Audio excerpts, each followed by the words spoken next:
3 شهور. لو عايز ترجع الفلوس رجعهم لي واديك الكنيسه. يهودي مش عارف يدفعهم، فيجي واحد يهودي اسمه بن عزرا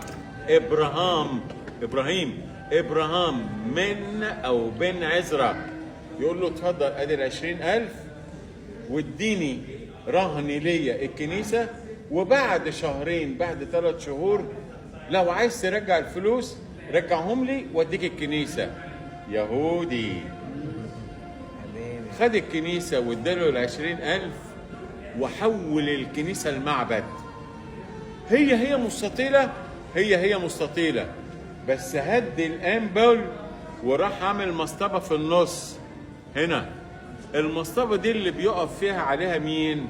هنا راجل الدين اللي هو يا اما البطريرك او القسيس راجل الدين، انتوا معايا؟ انما هناك اسمه ايه؟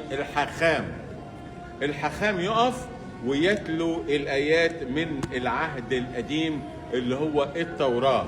اسمها ايه؟ احفظ اسمها البيمه.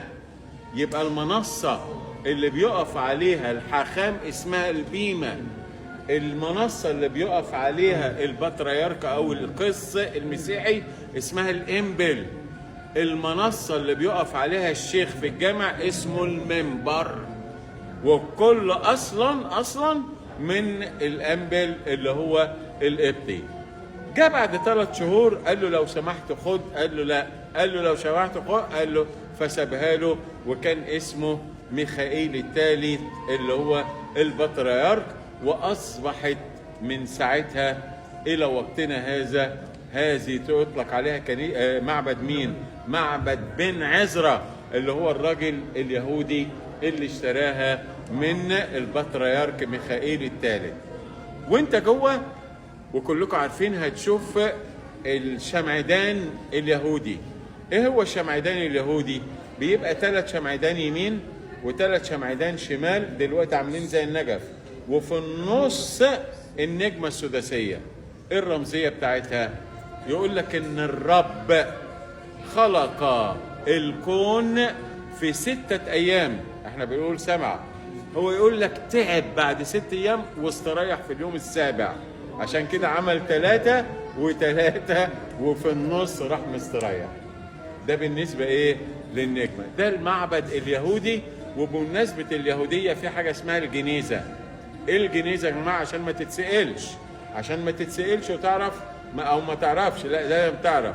دايما في المعبد بيبقى فيه غرفة مظلمة ملهاش مدخل الا شباك.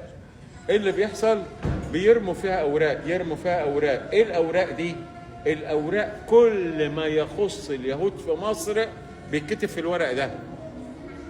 اتجوزت، اتطلقت، بعت، شراء، ورث، في الوثائق، مستندات، وتترمي. وبعد ما الغرفة تتملي يقوموا جايبين الورق ده ومصلين عليه وحاطينه في تابوت ودفنونه في المقابر ويعملوا له جنازة. عشان كده اسمه ايه؟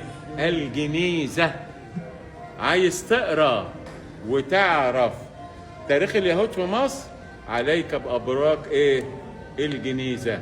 عندنا فيه بس معظم اوراق الجنيزة موجودة في اوكسفورد في انجلترا وفي السوربون في فرنسا.